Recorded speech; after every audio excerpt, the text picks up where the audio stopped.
Hello friends, welcome to our YouTube channel learn with NH. आज के शानदार video के अंदर हम दोस्तों चतुर्थ श्रेणी भर्ती परीक्षा से संबंधित एक मॉडल पेपर की चर्चा करने वाले हैं। काफ़ी शानदार आपका मॉडल पेपर होने वाला है। तो जो भी विद्यार्थी चतुर्थ श्रेणी भर्ती परीक्षा की तैयारी कर रहे हैं दोस्तों, आप इस वीडियो को जरूर देखिए। काफ़ी शानदार वीडियो ये आपका होने वाला है। सभी सवाल हम यहाँ पर देखने वाले हैं दोस्तों। एकदम आपके एग्जाम पैटर्न पर आधारित मॉडल पेपर ये होने वाला है। सीसीआई कोचिंग के द्वारा ये डिज़ाइन किया गया है। तो सीसीआई कोचिंग का मॉडल पेपर हम देखने वाले हैं दोस्तों। तो चलिए बिना देरी के शुरू करते हैं। जो भी विद्यार्थी चतुर्थ श्रेणी भर्ती परीक्षा में सिलेक्शन लेना चाहते हैं वो इस वीडियो को जरूर देखिए।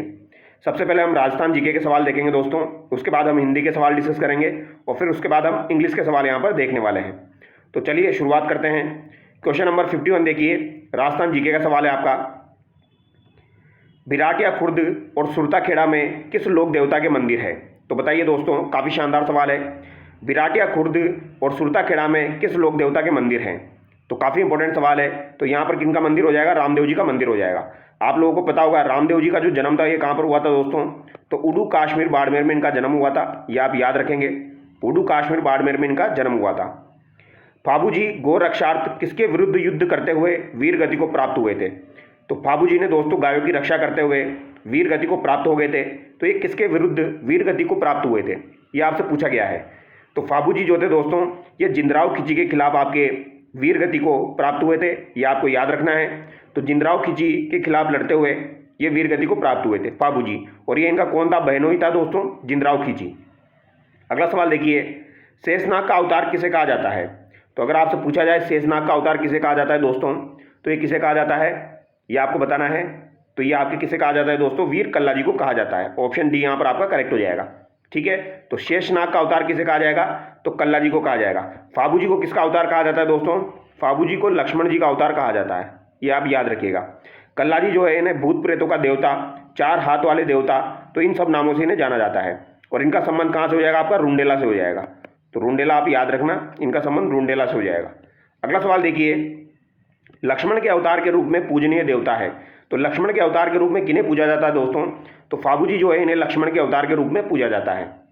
फाबू जी का जन्म कहाँ पर हुआ था, ये भी आपसे पूछा जा सकता है। तो ये भी आपको याद रखना है दोस्तों, फाबू जी का जन्म कहाँ पर हुआ था। देखो, गोगा जी का जन्म तो आपका ददरेवा चुरू में हुआ था। रामदेव जी का जन्म आपका उडू कश्मीर बाड़मेर में हुआ था। तेजा जी का जन्म आपका खड़नाल नागौर में हुआ था। फाबू जी का जन्म आपका कहाँ पर हुआ था दोस्तों? जोधपुर में हुआ था, याद रखिएगा। अगला सवाल देखिए, बेंगटी गांव किस लोक देवता का जन्म स्थल है? तो बेंगटी गांव जो है दोस्तों ये किस लोक देवता का जन्म स्थल है? तो बेंगटी गांव आपका हड़बू जी का जन्म स्थल हो जाएगा। ऑप्शन ए यहाँ पर आपका करेक्ट हो जाएगा। और हड़बू जी जो थे किसके समकालीन थे? तो ये राव जोधा के समकालीन थे। राव जोधा को मंडोर जीतने का आशीर्वाद हड़बू जी के द्वारा दिया गया था और एक कटार भी भेंट की गई थी। तो ऑप्शन ए यहाँ पर आपका सही हो जाएगा। अगला सवाल देखिए, भाद्रपद शुक्ल सप्तमी के दिन मेला भरता है। तो भाद्रपद शुक्ल सप्तमी के दिन मेला कहाँ पर भरता है आपका? वेरी वेरी इंपॉर्टेंट सवाल है। फाबू जी, देवनारायण जी, गोगा जी, तेजा जी, तो किसका मेला भरता है भाद्रपद शुक्ल सप्तमी को? तो बताइए दोस्तों। तो यहाँ पर आपका देवनारायण जी का मेला जो है दोस्तों ये भाद्रपद शुक्ल पक्ष की सप्तमी को भरता है। वेरी वेरी इंपॉर्टेंट सवाल है, ये आपका दोस्तों एग्जाम में आया हुआ सवाल है। अगला सवाल देखिए, लोक देवता अमराजी भगत का मंदिर किस जिले में स्थित है? तो ये आपके जो अमराजी भगत है इनका मंदिर आपका किस जिले में स्थित है, ये आपको बताना है दोस्तों। तो इनका मंदिर कहाँ पर हो जाएगा? आपका चित्तौड़गढ़ में हो जाएगा। तो अमराजी भगत जी का जो मंदिर है ये आपका कहाँ पर हो जाएगा? चित्तौड़गढ़ में हो जाएगा। अगला सवाल देखिए, ऊँटों के देवता एवं लक्ष्मण के अवतार के रूप में प्रसिद्ध देवता है। तो ऊँटों के देवता आपके फाबू जी हो जाएंगे और इन्हें लक्ष्मण के अवतार के रूप में भी पूजा जाता है। ऑप्शन बी यहाँ पर आपका सही हो जाएगा दोस्तों। और फाबू जी की फड़ का वाचन दोस्तों रावण हत्तावाद यंत्र के साथ किया जाता है। और फाबू जी की जो दोस्तों आपके फवाड़े होते हैं उनको माठवाद यंत्र के साथ गाया जाता है। फड़ को तो रावण हत्तावाद यंत्र के साथ और फवाड़ों को माठवाद यंत्र के साथ गाया जाता है। अगला सवाल देखिए, पांचोटा गांव जालोर एवं सातू गांव जालोर का संबंध क्रमशः है। तो पांचोटा गांव जालोर जो है और सातू गांव जालोर जो है इनका संबंध आपका किससे हो जाएगा? तो पांचोटा जालोर का संबंध तो आपका तल्लीनाथ जी से हो जाएगा और सातू गांव जालोर का संबंध आपका वीर फत्ता जी से हो जाएगा। ये भी आपके लोक देवता है, इनसे संबंधित स्थल है आपके। तो पूछा जाए वीर फत्ता जी से संबंधित स्थान आपका सातू गांव जालोर और आपका तल्लीनाथ जी से संबंधित स्थान पांचोटा गांव जालोर। दुर्गादास राठौड़ का संबंध था। तो दुर्गादास राठौड़ जो है दोस्तों ये आपके जोधपुर से संबंधित थे। ठीक है, इन्होंने अजीत सिंह को राजा बनाने में काफ़ी ज़्यादा हेल्प की थी। तो दुर्गादास राठौड़ का संबंध यहाँ पर आपसे पूछा गया है। तो इनका संबंध सालवा गांव से हो जाएगा। कहाँ से हो जाएगा दोस्तों? सालवा गांव से इनका संबंध हो जाएगा। और अगर आपसे पूछा जाए राठौड़ों का यूलिसेस किसे कहा जाता है, तो दुर्गादास राठौड़ को कहा जाता है। और इनकी जो छतरी है वो कहाँ पर बनी हुई है, तो उज्जैन में शिप्रा नदी के तट पर इनकी छतरी बनी हुई है, वहाँ पर इनकी मृत्यु हुई थी। अगला सवाल देखिए, हाइपा हीरो के रूप में प्रसिद्ध है। यह सवाल आपका RSM SSB के द्वारा पूछा जा चुका है। ठीक है, तो प्रीवियस ईयर्स के सभी सवाल आपको करके जाने हैं दोस्तों, अगर आपको सिलेक्शन लेना है। तो हाइपा हीरो के रूप में प्रसिद्ध है, तो बताइए दोस्तों हाइपा हीरो के रूप में कौन प्रसिद्ध है, तो मेजर दलपत सिंह जो है दोस्तों ये आपके हाइपा हीरो के रूप में प्रसिद्ध है। ठीक है, दलपत सिंह जो है ये आपके हाइपा हीरो के रूप में प्रसिद्ध है। अगला सवाल देखिए, गौरीशंकर हीराचंद ओझा GH ओझा का संबंध है, तो GH ओझा जो है दोस्तों इनका संबंध कौन से गांव से हो जाएगा, तो ये सवाल काफ़ी बार करवाया हुआ है। इनका संबंध कौन से गांव से हो जाएगा दोस्तों, रोयडा गांव सिरोही से हो जाएगा। तो रोयडा गांव सिरोही के आपके रहने वाले हो जाएंगे, यानी इनका जन्म हुआ था रोयडा गांव सिरोही में हीराचंद ओझा का। अगला सवाल देखिए, शहीद बीरबल का संबंध किस हत्याकांड से है, तो शहीद बीरबल जो है दोस्तों इनका संबंध आपका किस हत्याकांड से हो जाएगा, तो बताइए दोस्तों। तो शहीद बीरबल का संबंध रायसिंह नगर हत्याकांड से है। किससे हो जाएगा, रायसिंह नगर हत्याकांड से। धरती धोरारी एवं पातल पीतल के रचनाकार कन्हैयालाल सेठिया कहाँ से थे, तो धरती धोरारी और इसके अलावा पातल पीतल की रचना किसके द्वारा की गई है, कन्हैयालाल सेठिया के द्वारा की गई है। इनका संबंध आपका कहाँ से हो जाएगा, ये आपसे पूछा गया है। तो सिंपल सा सवाल है दोस्तों, इनका संबंध सुजानगढ़ चूरू से हो जाएगा। महत्वपूर्ण सवाल है, याद रखिएगा। अगला सवाल देखिए, अल्लाह जिलाबाई को किस वर्ष पद्मश्री से सम्मानित किया गया, तो अल्लाह जिलाबाई को किस वर्ष पद्मश्री से सम्मानित किया गया था, तो 1982 में दोस्तों इनको पद्मश्री से सम्मानित किया गया था। ठीक है, परमवीर चक्र से सम्मानित होने वाले प्रथम राजस्थानी कौन थे, तो परमवीर चक्र से सम्मानित होने वाले आपके प्रथम राजस्थानी दोस्तों मेजर पीरू सिंह थे दोस्तों। और सेकंड राजस्थानी अगर आपसे पूछा जाए परमवीर चक्र से सम्मानित होने वाले, तो ये आपके शैतान सिंह हो जाएंगे। ठीक है, मेजर पीरू सिंह का संबंध आपका झुंझुनू से हो जाएगा दोस्तों, रामबेरी गांव झुंझुनू, याद रखिएगा। और शैतान सिंह का संबंध आपका दोस्तों जोधपुर से हो जाएगा, बाणासुर गांव जोधपुर से। बाणासुर के शहीद के नाम से प्रसिद्ध है, तो ये आपके कौन हो जाएंगे, शैतान सिंह हो जाएंगे। इनको 1963 में आपका दोस्तों परमवीर चक्र से सम्मानित किया गया था, और मेजर पीरू सिंह को 1948 में आपके परमवीर चक्र से सम्मानित किया गया था। अगला सवाल देखिए, स्वामी केशवानंद का मूल नाम था, तो स्वामी केशवानंद जो है दोस्तों इनका मूल नाम क्या हो जाएगा, तो मूल नाम इनका हो जाएगा दोस्तों बिरमा। इन्हें बिरमा के नाम से जाना जाता था, याद रखिएगा। इन्हें किस नाम से जाना जाता था दोस्तों, तो बिरमा के नाम से इन्हें जाना जाता था। ठीक है, अगला सवाल देखिए, पंडित झाबरमल शर्मा के पत्रकारिता गुरु थे, तो पंडित झाबरमल शर्मा जो है दोस्तों इनके पत्रकारिता गुरु आपके कौन हो जाएंगे, तो इनके पत्रकारिता गुरु आपके दुर्गा प्रसाद मिश्र हो जाएंगे। कौन हो जाएंगे दोस्तों, दुर्गा प्रसाद मिश्र जो थे वह इनके पत्रकारिता गुरु थे। किनके दोस्तों, पंडित झाबरमल शर्मा के। पंडित झाबरमल शर्मा का संबंध दोस्तों आपका झुंझुनू से हो जाएगा। ठीक है, और इनके गुरु का नाम आप याद रखिएगा, पंडित दुर्गा प्रसाद मिश्र। अगला सवाल देखिए, आचार्य तुलसी तेरा पंथ के कौन से आचार्य थे, तो ये सवाल मैंने टेलीग्राम पर आपका अपलोड किया हुआ है। तो ये कौन से आचार्य थे भैया, ये नवे आचार्य थे। कौन से आचार्य थे, नवे आचार्य थे, ये आप याद रखिएगा। ठीक है, अगला सवाल देखिए, 2011 की जनगणना के अनुसार राजस्थान के किस जिले की दशकीय जनसंख्या वृद्धि दर न्यूनतम रही, तो दशकीय जनसंख्या वृद्धि दर न्यूनतम कहाँ की रही है, सिंपल सा सवाल है। तो भैया राज्य के समस्त जिलों में जो दशकीय वृद्धि दर है जिनमें कमी आई है वो आपकी कहाँ पर हो जाएगी दोस्तों, तो सबसे कम आपकी गंगानगर की हो जाएगी। कितनी हो जाएगी, लगभग 10%। कितनी हो जाएगी, लगभग 10%। और सर्वाधिक कहाँ की हो जाएगी दोस्तों, बाड़मेर की हो जाएगी। बाड़मेर की कितनी हो जाएगी, याद रखिएगा 32.5%। 32.5% आपकी बाड़मेर की हो जाएगी। जनगणना 2011 कौन सा जनगणना सर्वेक्षण था, तो ये 15वां था दोस्तों। और अभी जो आपका होने जा रहा है वो आपसे पूछा जा सकता है, अभी आपका 16वां होने जा रहा है। ठीक है, जो कि आपकी जनजातिगत जनगणना होने वाली है। और स्वतंत्र भारत की पूछी जाए तो 7वीं थी आपकी, 15वीं वाली स्वतंत्र भारत की पूछी जाए तो। राजस्थान में 2011 में भारत की कितनी प्रतिशत जनसंख्या थी, तो 2011 में भारत की कितनी प्रतिशत जनसंख्या थी दोस्तों, ये आपसे पूछा गया है। तो ये 10.41% थी लगभग। ठीक है, तो राजस्थान में 2011 में भारत की कितनी प्रतिशत जनसंख्या थी, तो 10.41% थी लगभग। आगे देखिए, जनगणना 2011 के अनुसार निम्न में से राजस्थान का कौन सा जिला दूसरा अधिकतम जनसंख्या वाला जिला है, तो दूसरा सबसे अधिकतम जनसंख्या वाला जिला आपका कौन सा है दोस्तों, ये आपसे पूछा गया है। जयपुर, अलवर, जोधपुर, बीकानेर। तो यहाँ पर आपको बताना है दोस्तों कौन सा आपका करेक्ट होगा। तो सर्वाधिक जनसंख्या वाला जिला आपका कौन सा हो जाएगा, तो ये आपका जोधपुर हो जाएगा दूसरे नंबर का। ठीक है, सबसे पहले आपका जयपुर आ जाएगा, फिर आपका कौन सा आ जाएगा, जोधपुर आ जाएगा, फिर आपका अलवर आ जाएगा। ठीक है, ये अलवर तीसरे नंबर पर आ जाएगा।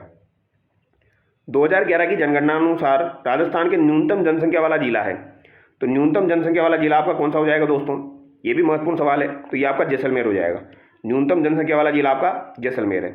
अगला सवाल देखिए, 2011 की जनगणना के अनुसार राजस्थान में लिंगानुपात है। तो राजस्थान के लिंगानुपात की बात की जाए तो कितना हो जाएगा? 928 हो जाएगा। ठीक है। और भारत के लिंगानुपात की बात की जाए तो कितनी हो जाएगी? तो भारत का लिंगानुपात 943 है। और राजस्थान में अगर बाल लिंगानुपात आपसे पूछ लिया जाए तो वो कितना है? 888 है। ठीक है, ये भी आपको याद रखना है। राजस्थान में 0 से 6 यानी बाल लिंगानुपात आयु वर्ग में सबसे सर्वाधिक लिंगानुपात वाला जिला कौन सा है? तो सबसे सर्वाधिक लिंगानुपात वाला जिला आपका कौन सा हो जाएगा? बांसवाड़ा हो जाएगा। फिर इसके बाद में आपका प्रतापगढ़ आता है। फिर प्रतापगढ़ के बाद में आपका कौन सा आता है? भीलवाड़ा आता है। यानी बांसवाड़ा का कितना है दोस्तों? 934 बाल लिंगानुपात है। प्रतापगढ़ का 933 है। तो 933, 934। और भीलवाड़ा जो है वो आपका तीसरे नंबर पर आता है, उसका 928 है। अगला सवाल देखिए, 2011 की जनगणना के अनुसार राजस्थान राज्य का जनसंख्या घनत्व कितना है? तो राजस्थान राज्य का जनसंख्या घनत्व कितना हो जाएगा? तो ये आपका 200 हो जाएगा। याद रखिएगा। तो 2011 की जनगणना के अनुसार राजस्थान को संपूर्ण परिक्षेत्र यानी 3,42,239 वर्ग किलोमीटर तो एरिया हो जाएगा। और इसके अनुसार जो आपका घनत्व देखा जाए तो 200 प्रति वर्ग किलोमीटर हो जाएगा, जबकि आपके भारत का 382 है। 2011 की जनगणना के अनुसार राजस्थान का सर्वाधिक नगरीय साक्षरता दर वाला जिला कौन सा है? तो सर्वाधिक नगरीय साक्षरता आपकी कहाँ की हो जाएगी? ये आपसे पूछा गया है दोस्तों। तो वेरी वेरी इंपॉर्टेंट सवाल है। तो सर्वाधिक नगरीय साक्षरता आपकी कहाँ की हो जाएगी? ये आपसे पूछी जा सकती है। तो ये आपकी कहाँ की हो जाएगी दोस्तों? तो ये आपकी उदयपुर की हो जाएगी। ऑप्शन डी यहाँ पर आपका करेक्ट होगा। सबसे अधिक नगरीय साक्षरता दर वाला जिला, और इसकी साक्षरता कितनी हो जाएगी दोस्तों? आपकी लगभग 87.5 हो जाएगी। नगरीय साक्षरता 87.5, याद रखिएगा। ठीक है। अगला सवाल देखिए, 2011 की जनगणना के अनुसार राजस्थान के निम्न में से किस जिले का ग्रामीण लिंगानुपात न्यूनतम है? तो ग्रामीण लिंगानुपात न्यूनतम आपका किस जिले का है दोस्तों? तो धौलपुर जिले का ग्रामीण लिंगानुपात आपका बिल्कुल न्यूनतम है। याद रखिएगा। लगभग कितना है? तो 841 के आसपास है। अगला सवाल देखिए, 2011 की जनगणना के अनुसार निम्न में से राजस्थान के किस जिले में महिला साक्षरता की दर सबसे कम है? तो महिला साक्षरता की दर सबसे कम कहाँ पर है आपकी? तो जालोर में है। जालोर के बाद में बात की जाए तो जालोर और सिरोही आपको ध्यान रखना है। दो नाम तो आपको ध्यान रखने हैं, जालोर के बाद में सिरोही। इन दो जिलों की आपकी सबसे कम है। ठीक है, सबसे कम जालोर, फिर आपके सिरोही। राजस्थान का ग्रामीण शिशु बाल लिंगानुपात कितना है? तो राजस्थान का ग्रामीण शिशु बाल लिंगानुपात कितना हो जाएगा? तो ये अभी मैं बता चुका हूँ आपको। यहाँ पर पूछा गया है ग्रामीण। ठीक है, तो याद रखना है, अगर नॉर्मल बाल लिंगानुपात पूछा जाए तो 888 है, लेकिन अगर आपसे ग्रामीण बाल लिंगानुपात पूछा जाए तो वह 892 आपका हो जाएगा। और अगर शहरी लिंगानुपात पूछा जाए तो ये आपका शहरी बाल लिंगानुपात है। शहरी बाल लिंगानुपात कितना हो जाएगा आपका? 874 हो जाएगा। अगला सवाल देखिए, निम्नांकित में से कौन से दशक में राजस्थान में जनसंख्या वृद्धि दर उच्चतम रही? तो कौन से दशक में आपकी राजस्थान की जनसंख्या वृद्धि दर उच्चतम रही थी दोस्तों? तो ये आपकी 1971-81 में रही थी। कब रही थी दोस्तों? 1971-81 में आपकी जनसंख्या वृद्धि दर जो थी वो उच्चतम रही थी। ठीक है। अगला सवाल है, वर्ष 2011 में निम्न में से कौन से दो जिले जिनकी जनसंख्या में सबसे कम अनुसूचित जनजाति प्रतिशत रखते हैं? तो अनुसूचित जनजाति प्रतिशत सबसे कम जो रखते हैं वो जिले आपसे पूछे गए हैं। और ये सवाल RSM-SSB के द्वारा काफ़ी बार एग्जाम में आ चुका है, तो आप याद रखिएगा। प्रतिशत के हिसाब से पूछा जाए तो सबसे कम आपके बीकानेर और नागौर हो जाएंगे। ठीक है, अनुसूचित जनजाति की बात की जाए तो। स्वास्थ्य एवं परिवार कल्याण मंत्रालय भारत सरकार के अनुसार राजस्थान की जनसंख्या 2011 में अनुमानित थी। तो 2011 में कितनी अनुमानित थी दोस्तों राजस्थान की? तो 6.85 करोड़। कितनी हो जाएगी? राजस्थान की पूछी गई है तो 6.85 करोड़ आपकी हो जाएगी। अगला सवाल देखिए, वर्ष 2011 की जनगणना के आधार पर राजस्थान के संबंध में कौन सा कथन यहाँ पर सही नहीं है? सर्वाधिक महिला साक्षरता आपकी जयपुर में है, तो ये बात आपकी गलत हो जाएगी। सर्वाधिक महिला साक्षरता आपकी कोटा में है। न्यूनतम महिला साक्षरता जालोर में है, तो ये बात आपकी सही है। महिला साक्षरता में सर्वाधिक वृद्धि डूंगरपुर में हुई, तो ये बात भी आपकी दोस्तों सही हो जाएगी। न्यूनतम पुरुष साक्षरता प्रतापगढ़ में है, तो ये बात भी आपकी सही है। ठीक है, तो यहाँ पर BCD आपका सही है। यहाँ पर हमको कौन सा गलत है वो देखना था। अगला सवाल देखिए, 2011 में राजस्थान में ग्रामीण और नगरीय पुरुष साक्षरता दर क्रमशः थी। तो ग्रामीण साक्षरता और आपकी नगरीय साक्षरता यहाँ पर पूछी गई है, तो ये आपको बताना है। तो ये कितनी हो जाएगी? 76.2% और 87.9%। अगर ग्रामीण साक्षरता की बात की जाए तो ये 76.2% है।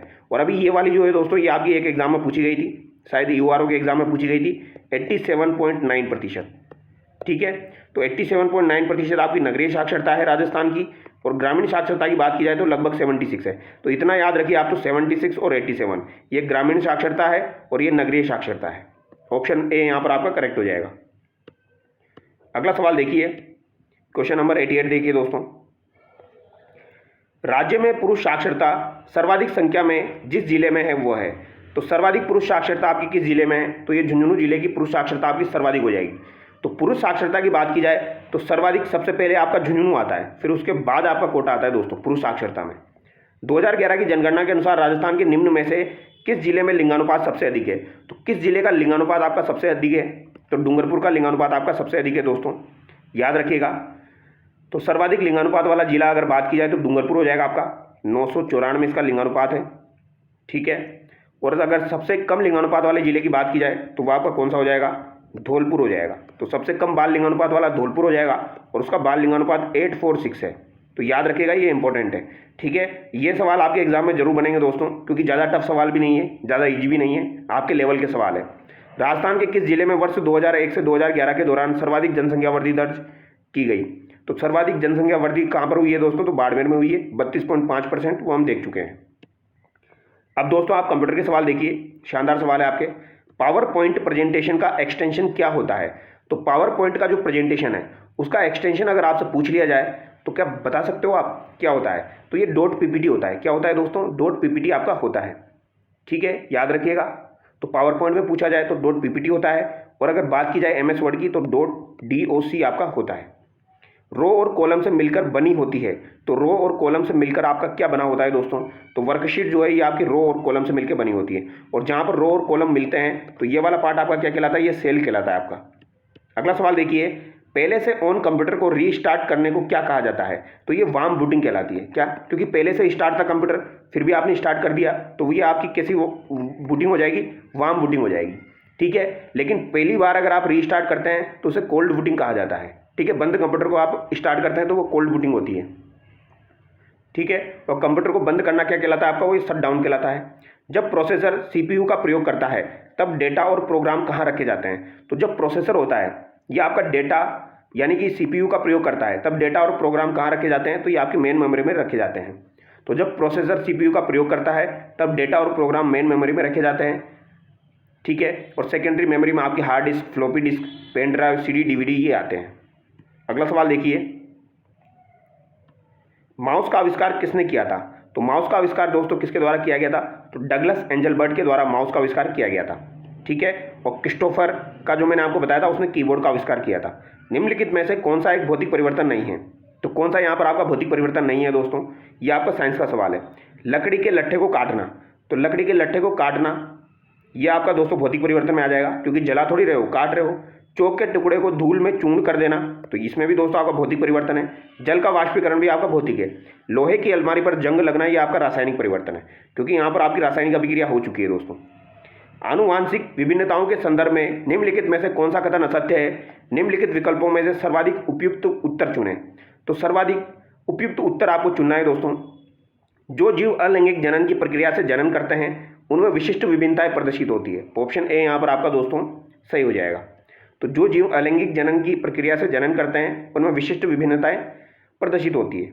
अगला सवाल देखिए दोस्तों, क्वेश्चन नंबर 98, हमारे शरीर में रक्त शर्करा के स्तर को नियंत्रित करने वाला हार्मोन है। तो रक्त शर्करा जो होती है उसके स्तर को नियंत्रित करने वाला हार्मोन हमारा कौन सा हो जाएगा? ये आपसे पूछा गया है, सिंपल सा सवाल है, इंसुलिन हार्मोन आपका हो जाएगा, ठीक है। और ये सवाल आपका पूछा जाता है। और इंसुलिन हार्मोन आपका कहाँ पर पाया जाता है? तो अग्नाशय में पाया जाता है। दूर की वस्तु से आने वाला प्रकाश नेत्र लेंस से अपवर्तन के बाद यदि रेटिना के सामने एक बिंदु पर अभिसारित होता है तो इस प्रकार के नेत्र दोष को क्या कहा जाता है? यानी रेटिना के सामने इधर ही आपका पहले बन गया तो ये क्या कहलाएगा दोस्तों आपका? तो ये क्या कहलाएगा? मायोपिया कहलाएगा, निकट दृष्टि दोष कहलाएगा। यानी प्रतिबिंब पहले बन गया दोस्तों, फिर आपको चश्मा लगाना पड़ेगा, निकट दृष्टि दोष हो गया, आपको मायोपिया हो गया, फिर आपका प्रतिबिंब जो है वो रेटिना पर बनेगा, ठीक है। अपनी मूल अवस्था में ना मिलने वाला धातु है। तो अपनी मूल अवस्था में जो धातु नहीं मिलता है वह आपका कौन सा हो जाएगा दोस्तों? चांदी, प्लेटिनम, सोना, लोहा। लोहा जो है ये अपनी मूल अवस्था में नहीं पाया जाता है। लोहा अपनी मूल अवस्था में नहीं मिलता है। इसके अयस्क होते हैं जैसे कि हेमेटाइट, मैग्नेटाइट, ये इसके अयस्क होते हैं। और आपको भारत में सर्वाधिक कौन सा देखने को मिलेगा? हेमेटाइट देखने को मिलेगा। अगला सवाल देखिए, निवेशक दीदी पहल का मुख्य उद्देश्य क्या है? तो निवेशक दीदी पहल जो है इसका मुख्य उद्देश्य क्या हो जाएगा? ग्रामीण महिलाओं में वित्तीय साक्षरता बढ़ाना। भारत का पहला उच्च ऊंचाई वाला वायुमंडलीय और जलवायु अनुसंधान केंद्र कहाँ स्थापित किया गया? तो भारत का पहला है, अब पहला बहुत ही इंपॉर्टेंट होता है आपका, उच्च ऊंचाई वाला वायुमंडलीय और जलवायु अनुसंधान केंद्र आपका कहाँ पर स्थापित किया गया है दोस्तों? तो ये आपका मंडलोटे उधमपुर नाथा टॉप में स्थापित किया गया है। ठीक है, अप्रैल 2025 की आपकी बात हो जाएगी। अगला सवाल देखिए, इंडिया ग्लोबल फोरम का NXT 25 शिखर सम्मेलन 2025 कहाँ आयोजित हुआ? तो ये सम्मेलन आपका कहाँ पर हुआ है दोस्तों? महत्वपूर्ण सवाल है। तो ये NXT 25 शिखर सम्मेलन 2025 इंडिया ग्लोबल फोरम का ये आपको मुंबई में आयोजित हुआ है। कहाँ पर आयोजित हुआ दोस्तों? तो ये 7 से 8 अप्रैल 2025 को मुंबई में आयोजित हुआ है। हाल ही में अप्रैल 2025 में ई सेहत ऐप किस राज्य केंद्र शासित प्रदेश ने लॉन्च किया है? तो ई सेहत ऐप कौन से आपके केंद्र शासित प्रदेश के द्वारा लॉन्च किया गया है? तो जम्मू कश्मीर के द्वारा ये लॉन्च किया गया है। 23वें विधि आयोग का अध्यक्ष किसे बनाया गया? तो 23वें विधि आयोग के अध्यक्ष आपके दिनेश माहेश्वरी बने हैं। कौन बने हैं दोस्तों? दिनेश माहेश्वरी आपके बने हैं। अप्रैल 2025 में भारत का दौरा करने वाले संयुक्त राज्य अमेरिका के वर्तमान उपराष्ट्रपति कौन थे? तो ये आपको पता ही होगा दोस्तों, ये जब आए थे तब आपका दोस्तों यहाँ पर पाकिस्तान ने हमला भी कर दिया था। तो ये JD वेंस होगा। ऑप्शन बी यहाँ पर आपका करेक्ट हो जाएगा। संविधान पार्क किस शहर में विकसित किया जा रहा है? तो संविधान पार्क आपका किस शहर में विकसित किया जा रहा है दोस्तों? तो ये अभी आपका वर्तमान में कोटा में विकसित किया जा रहा है। ऑप्शन बी यहाँ पर आपका सही हो जाएगा। अगला सवाल देखिए, 2 अप्रैल 2025 तक रेलवे स्टेशनों पर सौर ऊर्जा संयंत्रों की स्थापना में देश में कौन सा राज्य आपका अग्रणी राज्य बन गया है? तो ये तो राजस्थान है हमारा दोस्तों। ऑप्शन सी यहाँ पर आपका करेक्ट होगा। अगला सवाल देखिए, क्वेश्चन नंबर 109, भारत का पहला सिकल सेल वेलनेस हब कहाँ स्थापित किया गया? तो सिकल सेल वेलनेस हब आपका कहाँ पर स्थापित किया गया है? ये भी आपका महत्वपूर्ण सवाल है। तो सिकल सेल वेलनेस हब आपका उदयपुर में स्थापित किया गया है। मृदा एवं खाद्य स्वराज अभियान मुख्य रूप से किस क्षेत्र में लागू किया जा रहा है? तो मृदा एवं खाद्य स्वराज अभियान जो है ये आपका किस क्षेत्र में लागू किया जा रहा है? तो ये आपका दक्षिणी राजस्थान में लागू किया जा रहा है। अगला सवाल देखिए, निम्न में से राज्य सूचना आयोग राजस्थान के संदर्भ में कौन सा कथन सही है? यह एक सांविधिक निकाय है, यह एक स्वायत्तशासी निकाय है, इसका गठन 18 अप्रैल 2005 को हुआ था। तो यहाँ पर कौन सा कथन आपके सही है ये आपको बताना है दोस्तों। तो ये 18 अप्रैल 2005 तो गलत हो गया दोस्तों। अगर यहाँ पर 2006 होता तो इस सवाल को हम सही कर सकते थे, यानी इस कथन को हम सही कर सकते थे, लेकिन ये कथन आपका गलत हो गया। तो 1 और 2 आपका सही है। ठीक है, क्योंकि राज्य सूचना आयोग जो है इसका संविधान में उल्लेख नहीं है, तो ये आपका सांविधिक निकाय हो जाएगा और एक स्वायत्तशासी निकाय हो जाएगा। अगला सवाल देखिए, राज्य के मुख्य सूचना आयुक्त की नियुक्ति कौन करता है? तो मुख्य सूचना आयुक्त जो है इनकी नियुक्ति कौन करता है? तो राज्यपाल के द्वारा की जाती है। राजस्थान सूचना आयोग का गठन कब हुआ? तो ये अभी हम देख चुके हैं, 18 अप्रैल 2006 को हुआ। ठीक है, याद रखिएगा 18 अप्रैल 2006 को हुआ था। अब आप लोग मुझे कमेंट करके बताना, जब राज्य सूचना आयोग का गठन हुआ था तब इसके अध्यक्ष कौन थे और अभी वर्तमान में इसके अध्यक्ष कौन है? पूछा जा सकता है एग्जाम में, बताना। RTI अधिनियम का कौन सा प्रावधान आवेदनों के हस्तांतरण के बारे में बताता है? तो RTI अधिनियम का कौन सा प्रावधान आवेदन जो होते हैं उनके हस्तांतरण के बारे में बताता है? तो ये भी एक आपका महत्वपूर्ण सवाल है। तो ये कौन सा हो जाएगा दोस्तों? आपका धारा 6(3). ये सवाल एक्चुअली आपका एग्जाम में पूछा जा चुका है। ठीक है, RSM-SSB के द्वारा। और ये आपका दोस्तों मुझे जहाँ तक लग रहा है अभी जेल प्रहरी के एग्जाम में ही पूछा गया था। तो RTI अधिनियम का कौन सा प्रावधान आवेदनों के हस्तांतरण के बारे में बताता है? तो धारा 6(3). अगला सवाल देखिए, राज्य के मुख्य सूचना आयुक्त का कार्यकाल होता है। तो राज्य के मुख्य सूचना आयुक्त जो है इनका कार्यकाल कितना होता है? तो मुख्य सूचना आयुक्त का कार्यकाल आपका 365, जो भी आपको पहले हो जाए दोस्तों। ठीक है, ये आप याद रखिएगा। पहले 565 था, इसको घटाकर 2019 में 365 कर दिया गया है। निम्न में से कौन राजस्थान के मुख्य सूचना आयोग के अध्यक्ष नहीं रहे हैं? तो मुख्य सूचना आयोग के अध्यक्ष कौन नहीं रहे हैं? तो भैया MD कोरानी रहे हैं, T श्रीनिवासन रहे हैं, मोहनलाल लाटर तो भी आपके वर्तमान में हो जाएंगे, तो BD कल्ला यहाँ पर नहीं रहे हैं। ठीक है, कौन कौन रहे हैं? MD कोरानी आपके प्रथम थे, फिर T श्रीनिवासन रहे हैं, इसके अलावा एक आपके DB गुप्ता भी रहे हैं, सुरेश चौधरी रहे हैं और एक मोहनलाल लाटर रहे हैं। अब तक 5 हो चुके हैं आपके। अगला सवाल देखिए, यदि कोई PIO अनजाने में छूट वाली जानकारी घोषित करता है तो क्या सद्भावना प्रावधान के तहत कार्यवाही लागू होगी? तो कौन सी कार्यवाही लागू होगी? हाँ, यह RTI अधिनियम या उसके तहत किसी नियम के तहत किसी भी अधिकारी किसी भी कार्यवाही पर लागू होता है।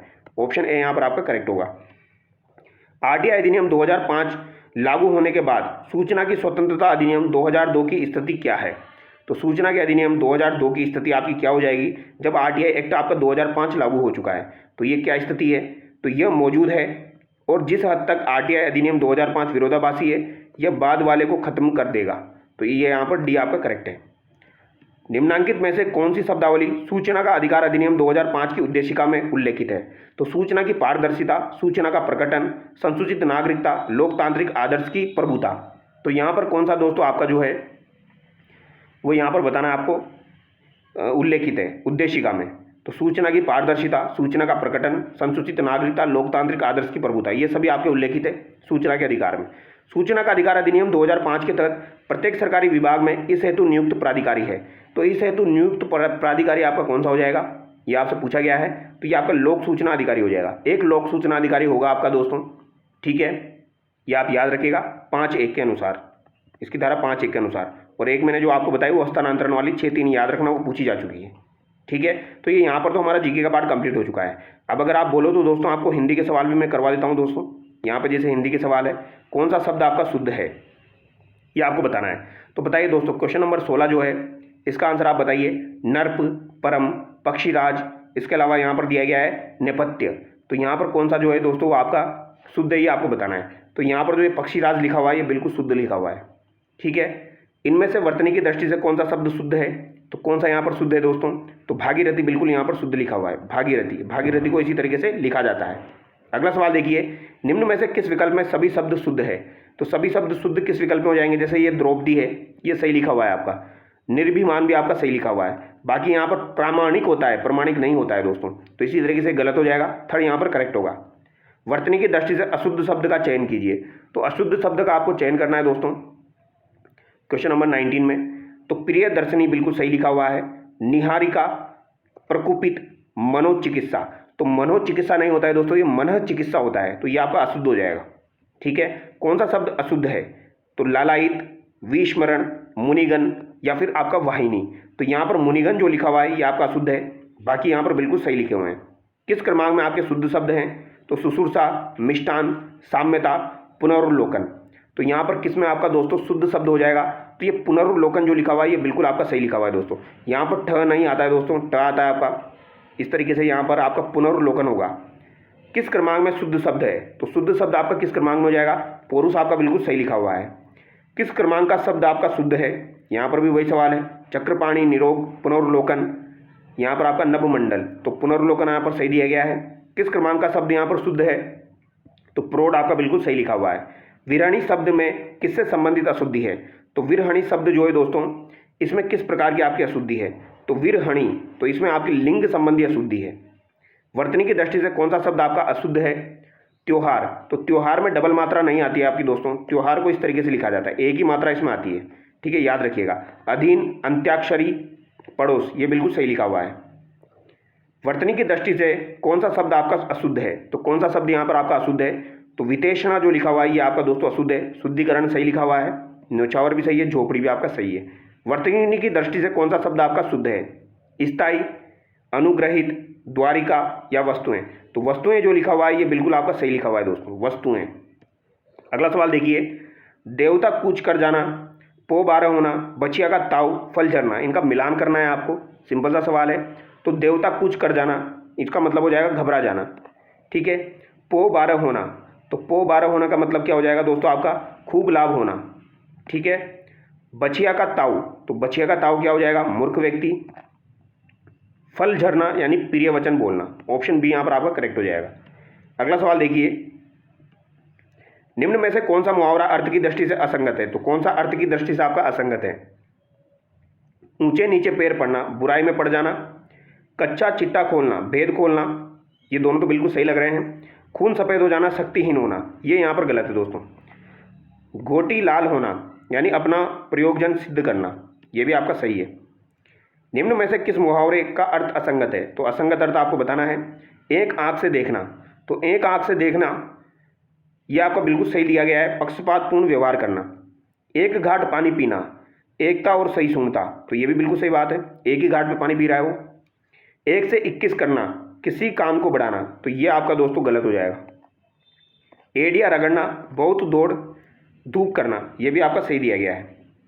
निम्नलिखित में से किस विकल्प में मुहावरा नहीं है, तो किस विकल्प में आपका मुहावरा नहीं है दोस्तों, यानी कि आपका दोस्तों लोकोक्ति है किस विकल्प में, तो छछुंदर के सिर में चमेली का तेल, तो यहाँ पर ना नहीं आ रहा है, तो जिसमें भी आपका ना नहीं आता है उसमें मोस्टली आपकी लोकोक्ति होती है, तो ए आपका करेक्ट हो जाएगा। यहाँ पर आपका ना आ रहा है तो ये आपके मुहावरे हो जाएंगे दोस्तों, ठीक है। इस तरीके से भी आप एलिमिनेट करके कर सकते हो। अल्लाह मियाँ की गाय मुहावरे का उपयुक्त भावार्थ है, तो अल्लाह मियाँ की गाय का उपयुक्त भावार्थ क्या हो जाएगा, तो सरल, सज्जन और सच्चा जो है वो इसका भावार्थ हो जाएगा। हाथ का मेल होना मुहावरे का सही अर्थ है। तो हाथ का मेल होना यानी अल्प महत्व का कार्य, ठीक है, हाथ का मेल होना यानी कि अल्प महत्व का कार्य। दूध के दांत न टूटना मुहावरे का अर्थ है, तो यानी अनुभव व ज्ञान का न होना। अभी दूध के दांत नहीं टूटे हैं तो अनुभव व ज्ञान न होना, ये आपका हो जाएगा दोस्तों, ठीक है। तो यहाँ पर ये सवाल मैंने आपको करवाए हैं, इंग्लिश के सवाल, और इसके दोस्तों मैथमेटिक्स के सवाल आप खुद से कर लेना। तो चलिए दोस्तों, नेक्स्ट वीडियो मिलते हैं। Thank you so much. और वीडियो अच्छा लगा है तो वीडियो को लाइक जरूर करें और सब्सक्राइब करें। Thank you so much.